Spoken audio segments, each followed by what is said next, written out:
Ok, j'espère que vous allez bien. Je vous retrouve pour la deuxième partie de cet épisode sur la stratégie du DCA. Donc petit rappel sur ce qu'on avait vu dans la première partie. C'était principalement comment mettre en place une stratégie de DCA. Qu'est-ce que ça allait réellement changer au niveau de vos émotions et surtout comprendre la puissance de cette stratégie sur des investissements à long terme. Et ça, c'est super important. Je me suis mis quelques petites notes parce que j'ai pas mal de choses à vous dire. Le but, c'est simplement de rien oublier et puis d'essayer de garder une certaine logique dans la narration de ce que je vais vous raconter. Le principe, c'était simplement d'investir régulièrement. Ça va vous permettre de lisser votre prix d'achat d'entrée et ça va vous permettre de rester, comme je l'ai dit, serein parce que vous n'aurez pas besoin d'essayer de deviner le bon moment pour rentrer sur le marché. Vous suivez le plan et ça s'arrête là, quoi. Il n'y a rien besoin de plus. C'est que vous aurez moins de stress, vous aurez moins de FOMO et du coup, moins d'erreurs dues aux émotions. Mais la vraie question, ça va être maintenant de savoir comment démarrer un DCA et surtout, est-ce que c'est le bon moment maintenant pour le faire? La réponse, je pense que vous la connaissez déjà, sinon je ferais pas cette vidéo. C'est que derrière, oui, c'est important parce que vous n'êtes pas seul sur ce marché. C'est important d'agir rapidement parce qu'à côté de ça, on a des États, on a des gouvernements, mais on a surtout beaucoup d'entreprises qui commencent à rentrer sur ce marché. Quand je vous dis beaucoup, c'est vraiment une croissance qui est en train de grimper en flèche, parce qu'en vrai, ça a déjà commencé tout ça depuis 2022-2023, où on avait quelques entreprises un peu précurseurs qui sont rentrées sur le marché. Mais là, c'est en train de s'accélérer à une vitesse. Il y a une liste qui est en train de grandir, longue comme le bras, où c'est qu'on voit plein d'entreprises qui rentrent. Et elles rentrent pas comme des petits particuliers avec 100, 1000, 10 000 balles. C'est à coups de millions, eux. Et comme je vous ai dit, on sait que le BTC, c'est 21 millions de Bitcoin qu'il y aura à disposition pour toujours. Et ce qu'il ne faut pas oublier, c'est que ces 21 millions, c'est le supply max. Mais on sait aujourd'hui qu'il y en a de plus en plus qui sont perdus chaque jour. Et du coup, on sera plutôt autour des 17, 18 millions. Et ce chiffre, il va encore diminuer grandement avec le temps. Ce qui est important de comprendre, c'est que Bitcoin, il fonctionne de la même manière que n'importe quel autre actif. C'est-à-dire que son prix, il va fluctuer, évoluer en fonction de l'offre et la demande, basique. Ce qu'on sait aujourd'hui, c'est que la demande, elle est en train d'exploser.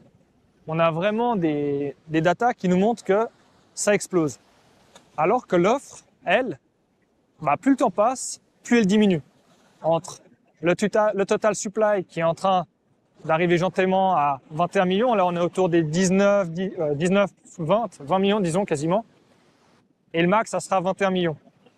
Et on sait, comme je vous ai dit, qu'il y aura plein de BTC qui seront perdus dans le temps, et du coup cette offre, elle va continuellement diminuer dans le temps. En parlant d'offres et de demande, c'est finalement essayer de définir le prix du BTC. Et son prix, il va taper par exemple les 1 million de dollars. C'est une évidence, offre et demande. Comme je vous l'ai dit, c'est mathématique. Maintenant, il va peut-être pas taper les 1 million sur ce cycle, il va peut-être taper les 1 million dans plusieurs cycles, mais en fait, je pense qu'il y aura déjà une grosse accélération qui va se faire, et ça va arriver comme une claque en fait, on va pas le voir venir, ça va être vraiment rapide. Ce que je vous dis là, c'est pas un conseil en investissement, c'est vraiment ce que moi je pense en ayant toutes ces données sous les yeux. Parce que les données, vous pouvez aussi les voir. Sans problème, vous pouvez aller voir les graphiques, vous pouvez aller voir tout ce qui s'est passé ces dernières années, ces 10 dernières années principalement. Et je vous laisse faire votre propre analyse, mais en tout cas pour moi elle est claire. Il faut savoir que si le BTC, là il est autour des 100 000, si il monte à 1 million, ça reste un x10.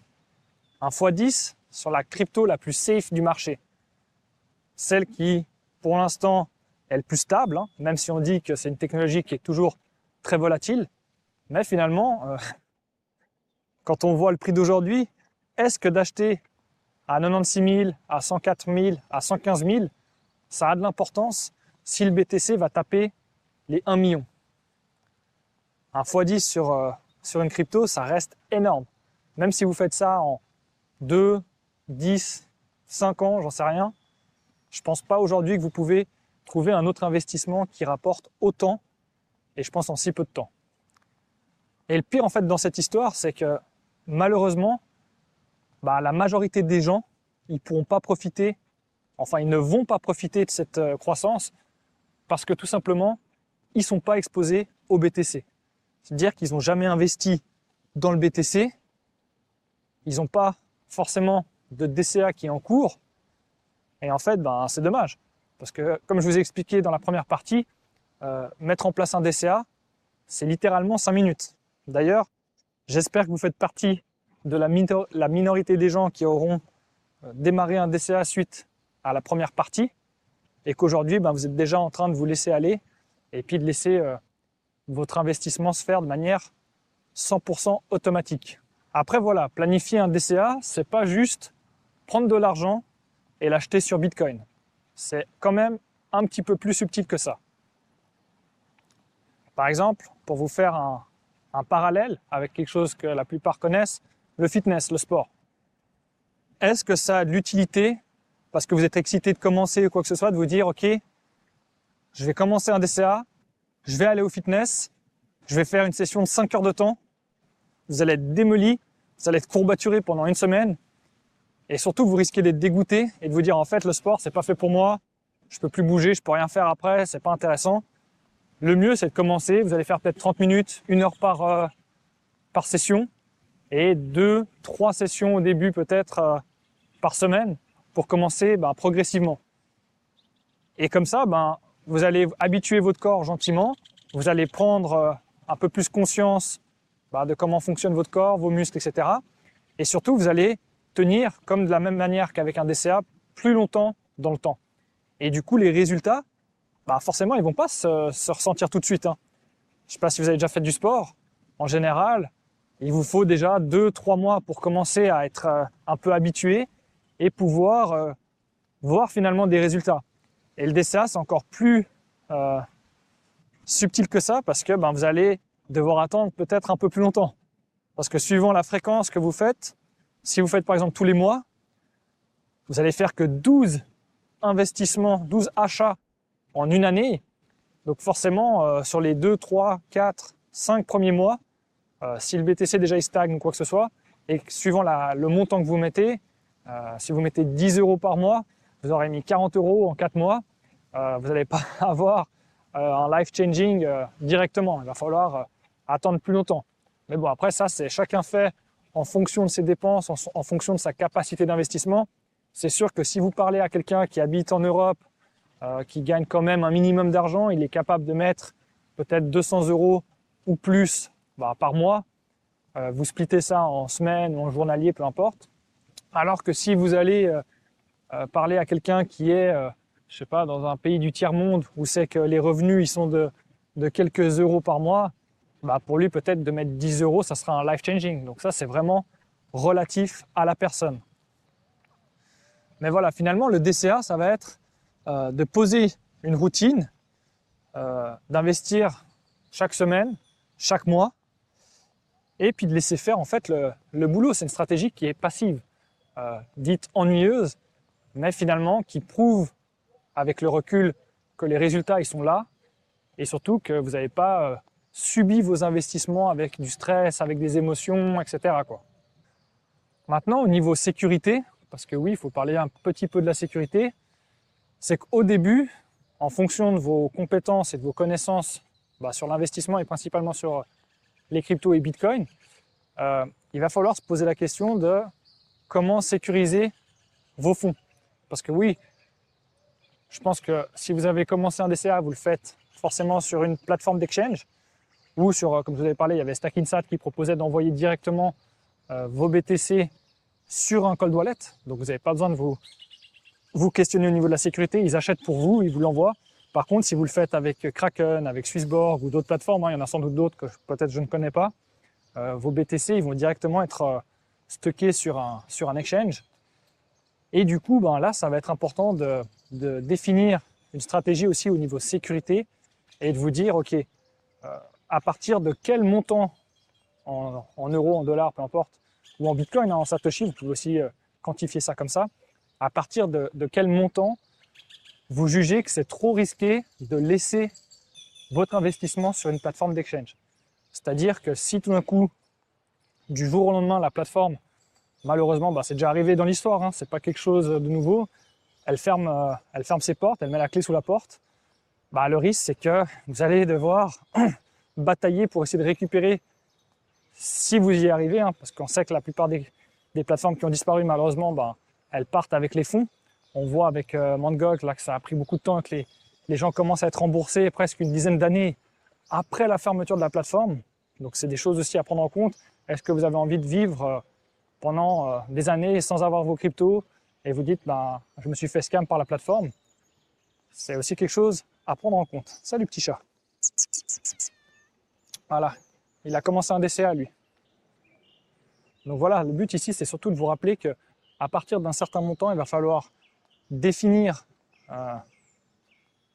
une règle, vous dire par exemple dès que j'atteins, je sais pas, je dis quelque chose de bol, 1000 euros sur la plateforme que j'ai accumulé en DCA, à partir de 1000 euros, je prends cet argent et je le sécurise sur un cold wallet pour éviter justement de conserver vos cryptos sur l'exchange et de risquer qu'au bout d'un certain temps, s'il y a un problème et que la plateforme elle fait faillite, que vous perdiez votre argent. Voilà. Du coup, c'est quelque chose d'important à mettre en place et il y a plusieurs façons de le faire finalement. Donc voilà, au bout d'un certain temps, il faudra quand même penser à sécuriser vos cryptos, à les mettre sur un cold wallet. Et c'est important parce que c'est pas comme les actions ou de l'immobilier. Bitcoin, il est 100% numérique. 100% numérique, ça veut dire qu'il est aussi très liquide et il peut être déplacé facilement. Donc le risque par rapport à ça, c'est aussi de vous faire un peu piquer vos cryptos par les exchanges. Et puis de vous retrouver dans une situation où vous êtes fait scammer. C'est bien, il y a moins de vent. Avant, il y avait beaucoup de vent là sur la plage. Là, je me remets un peu dans les terres et du coup, c'est un peu plus calme, même s'il fait déjà très chaud. C'est à peine 6 h du mat là. Le soleil vient de se lever. Maintenant, c'est numérique, donc ça m'amène aussi sur le chemin de la divisibilité. La différence avec Bitcoin et d'autres actifs comme de l'immobilier ou des actions, ce qui est bien, c'est qu'avec Bitcoin, vous pouvez diviser jusqu'à 100 millions d'unités en un seul Bitcoin. Et ça va être super important pour toutes les personnes aussi qui me disent « Ah, mais c'est trop tard, c'est trop cher, etc. » Mais en vrai, vous n'avez pas besoin d'acheter une unité entière. Vous allez pouvoir acheter des fractions de Bitcoin. Et ça, c'est une première dans l'histoire de l'investissement, surtout pour les particuliers. Parce que oui, il y a des exceptions. Je sais que par exemple, l'immobilier, vous pouvez acheter de l'immobilier tokenisé, par exemple sur Realty, enfin il y en a d'autres. Donc vous pouvez acheter des fractions d'immobilier. Mais voilà, ça reste détenu par une entreprise ou c'est un token qui est adossé à une entreprise. Et je crois que Realty d'ailleurs, ils font ça. Ils achètent des appartements avec des entreprises qui créent pour chaque appartement. Et cette entreprise, elle est tokenisée et vous pouvez acheter une fraction de cette entreprise. En gros, c'est comme ça que ça fonctionne pour vous exposer à de l'immobilier tokenisé. Maintenant, Bitcoin, c'est dans son protocole même, c'est son ADN, il est finalement créé, il a été créé, avec ces propriétés-là. Et ces propriétés-là, elles sont super intéressantes pour nous parce que voilà, vous pouvez acheter des petites fractions. Vous pouvez commencer avec 10, 20, 50, 100 euros, peu importe. Et puis, vous accumulez vos satoshis, des petits morceaux de Bitcoin finalement. On parle souvent aussi du mythe, comme quoi c'est trop tard. Puis franchement, si tu crois que Bitcoin, dans le temps, il sera adopté par la masse, il sera utilisé, franchement, je pense que le prix d'aujourd'hui il n'aura rien à voir, mais vraiment rien à voir avec le prix de demain. Comme je disais avant, hein, d'acheter à 100 000, à 105, à 110, si vous avez la conviction qu'il va monter très très haut, à 1 million, à plusieurs millions, bah finalement le prix d'aujourd'hui, ça reflète ce qui s'est passé dans le passé quand il a tapé la première fois les 10 000. Pour la majorité des gens à cette époque, on disait c'est bon, il est trop cher. À 10 000, c'est 1 fois 10 jusqu'à aujourd'hui. Hein. Et pourtant, les gens disaient c'est trop cher. Quand il est monté à 50 000, c'était trop cher. Aujourd'hui, il est à 100 000. Et encore, et c'est ça qui est ouf, c'est que la mentalité au niveau des gens, ils se disent encore c'est trop cher.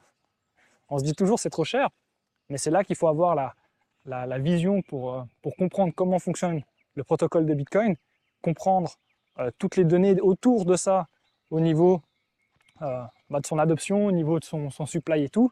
Et une fois que vous faites cet exercice, non, en fait, vous vous dites non, c'est pas trop tard. Et le prix, finalement, c'est juste une question de point de vue et d'objectivité. Et je pense que plus les gens sont longtemps dans ce marché, et plus finalement ils se rendent compte que ça a rien de... C'est pas comment dire... C'est un peu bête de se baser sur le prix, parce que on est sur une technologie qui est en voie d'adoption. Il n'y a clairement pas beaucoup d'utilisateurs aujourd'hui par rapport à la masse, au potentiel total qu'on peut atteindre. Et du coup, c'est juste une question de temps avant que le prix s'apprécie, quoi. C'est magnifique, là, il y a plein d'oiseaux autour de moi. Plein de petites hirondelles qui tournent, je ne sais pas si vous les voyez. Enfin bref, c'est juste pour vous dire que ce qu'on a aujourd'hui, même si on dit que le prix est cher, c'est finalement peut-être juste une opportunité de pouvoir s'exposer aux cryptos, de rentrer sur ce marché à un prix finalement qui n'est pas cher. Sur le long terme, encore une fois, il faut vraiment avoir une vision long terme et pas se caler sur des jours, des mois, même des années, hein, sur une nouvelle technologie. On voit ce que Bitcoin il a fait en 16 ans de vie maintenant, c'est juste impressionnant, quoi. Donc voilà, sur le long terme, avec le recul, le DCA, c'est pas une stratégie qui est trop lente. C'est une stratégie qui a montré qu'elle est efficace sur le long terme. On a du recul pour pouvoir voir ça. Et il n'y a pas de point de comparaison, à part si vous avez eu de la chance, vous avez gagné au loto, ou voilà, vous avez acheté vraiment dans un petit coin du monde, sur une plage, et puis que ça a pris de la valeur, et puis que du coup vous faites un peu partie des gens qui ont eu la chance de gagner gros d'un coup, à côté de ça, vous n'avez pas d'autres options plus rentables que le BTC actuellement. Donc voilà, le DCA, c'est pas comme acheter un ticket de loto, c'est vraiment une stratégie d'investissement sérieuse. Et d'ailleurs, mon wallet là, il a quasiment retapé son ATH. Je pense pas que c'est le cas de beaucoup de monde en ce moment. Pourtant voilà, mon wallet, à l'heure actuelle où c'est que le BTC, il a quelques pourcents de retaper son ATH, mon wallet aussi est en train de retaper gentiment son ATH. Et ça, c'est justement parce que plus le BTC stagne ou corrige, plus je peux profiter de périodes d'accumulation avec un prix qui est plus avantageux, et plus quand le BTC va repartir à la hausse, mon wallet va reprendre des couleurs et rattraper son ancien ATH de l'époque, où c'est que forcément j'avais un peu moins de BTC parce que il s'accumule dans le temps, hein, mon DCA il est planifié de manière journalière, donc c'est clair que quand le BTC il corrige comme la dernière fois là, autour des 80 000 $, pour moi c'est une aubaine, parce que chaque jour je vais accumuler du BTC moins cher, et quand le prix va repartir, j'aurai plus de Satoshi, et forcément en dollars, j'aurai une valeur qui va s'apprécier plus rapidement quand le prix du BTC va remonter. Et je pense que pour ceux qui ont déjà commencé un DCA il y a quelques temps, vous allez être étonné de voir finalement, en fonction de la fréquence que vous allez choisir, hein, bien sûr, de voir ce que vous allez pouvoir accumuler en très peu de temps finalement. Comme j'ai dit avant, si vous accumulez tous les mois, vous allez avoir moins de recul pour observer ça. Mais si vous le faites en semaine, en journalier ou toutes les 2 semaines, vous allez vite vous rendre compte finalement de ce que vous allez accumuler et de la manière dont ça va évoluer. Après, comme tout investissement, il y a des risques. C'est logique. Le risque zéro, que ce soit sur BTC ou sur d'autres type d'investissement, il n'existe pas. Que ce soit l'immobilier, que ce soit l'or, que ce soit les actions, vous avez toujours un risque de perte partielle, voire de perte totale. Vous construisez un immeuble, il y a une guerre, il y a un éboulement, il y a un incendie, il y a quoi que ce soit. Oui, il y a des assurances et tout, mais oui, vous perdez du temps, etc. Enfin, il y a toujours des risques dans n'importe quel investissement que vous faites.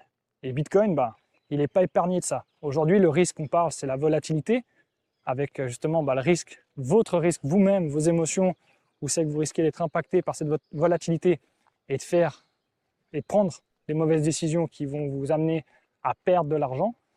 Mais il y a aussi le risque, forcément, que le Bitcoin il va retomber à zéro. C'est ce qu'on entend un peu partout. D'ailleurs, les médias, si vous regardez juste sur les 10 dernières années, je crois qu'il y avait eu une statistique qui avait été posée, où c'est qu'on avait calculé qu'il y avait eu plus de 400 fois, on avait entendu des grands médias mainstream avaient dit « ça y est, le Bitcoin est mort, ça y est, il va retomber à zéro ».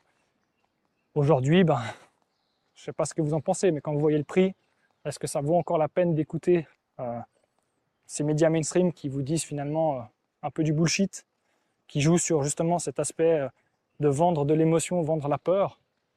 Et malheureusement, on voit que l'histoire, elle est complètement différente de ce que les médias avancent dans leurs émissions. Donc voilà, Bitcoin, aujourd'hui, il est plus solide que jamais au niveau de sa solidité, de sa sécurisation. Ce qui est bien, c'est que vous avez toutes les données.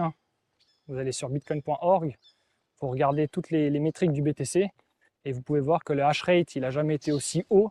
Donc ça veut dire que la sécurisation du protocole, elle n'a jamais été aussi sûre, aussi élevée. Donc voilà, quand on parle de risque, en appliquant une stratégie de DCA, ça ne vous rendra pas invincible, mais ça vous placera quand même parmi les gens qui construisent, ceux qui n'attendent pas juste le bon moment pour acheter, d'attendre une correction, toutes ces choses-là pour passer à l'action. Puisque finalement, c'est votre DCA qui va vous faire rentrer sur le marché.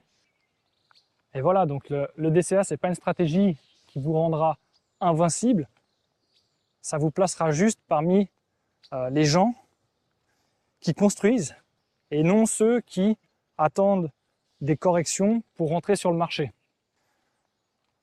Avant de vous laisser, le dernier petit point que je voulais aborder, c'était qu'il faudra aussi adapter votre DCA dans le temps, c'est-à-dire en fonction de vos capacités d'investissement qui vont évoluer au fur et à mesure dans votre vie.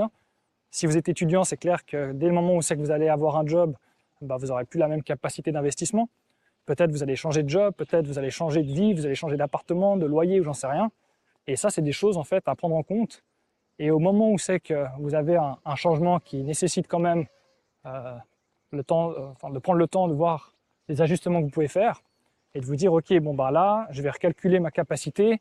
Ok, je peux investir tant par jour, par mois, en fonction de ce que vous avez gagné en plus ou peut-être aussi perdu, parce que peut-être que vous avez descendu votre revenu ou quoi que ce soit, et du coup, vous ne pouvez plus vous permettre d'investir autant.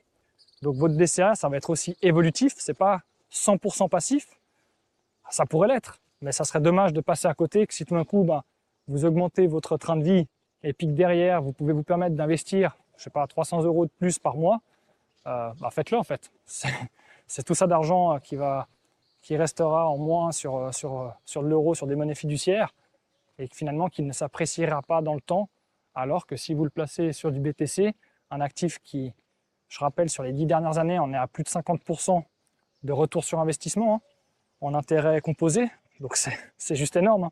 Aujourd'hui, essayez de trouver, attendez juste, c'est beau ça, petit soleil, je ne sais pas si vous le voyez à la cam, lever de soleil, mais ouais, si vous trouvez un investissement qui est aussi rentable que le BTC, dites-le moi en commentaire parce que ça pourrait m'intéresser. Mais pour l'instant, je vous garantis que j'en ai pas trouvé. Donc voilà, on en revient à la base. Le plus dur, c'est juste de commencer, de définir son DCA et surtout de le tenir dans le temps. C'est ça qui va vraiment définir votre avenir. C'est ce que vous allez investir aujourd'hui.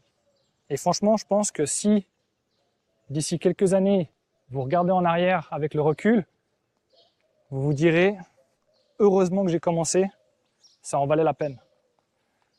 Et en tout cas, moi qui DCA déjà depuis, de manière 100% automatisée depuis 2020 maintenant, avant je le faisais mais de manière manuelle et du coup forcément des fois il y avait des oublis, des fois je me disais je vais attendre un petit peu qu'il corrige ou des choses comme ça, donc vous allez être impacté par les émotions. Mais si vous le faites de manière 100% automatisée, après franchement vous êtes serein, vous ne vous posez plus de questions et les résultats dans le temps, ils sont là, ils se voient finalement. Donc voilà, j'espère que cette vidéo elle n'aura pas été trop longue. Mais bon, voilà, il faut prendre le temps de dire les choses pour vraiment avoir une vision globale sur ce qu'est Bitcoin et comment on peut appliquer justement la meilleure stratégie pour investir dessus, qui est le DCA 1, je vous le rappelle une dernière fois. Donc voilà, j'espère que ça vous a plu. Vous aimez ce genre de petit format où c'est que, même pour moi, forcément, c'est plus sympa de le faire dehors, en extérieur, que devant le PC. Et puis voilà, si vous l'avez toujours pas faite, je sais pas ce que vous attendez, mais ça prend littéralement 2 minutes à configurer dès le moment où vous avez validé un KYC sur une plateforme. Et derrière, après, voilà, vous êtes tranquille, vous pouvez profiter de la vie. Sur ce, je vais me poser là, avec le petit lever de soleil. Profitez bien, reposez-vous, et je vous dis à la prochaine.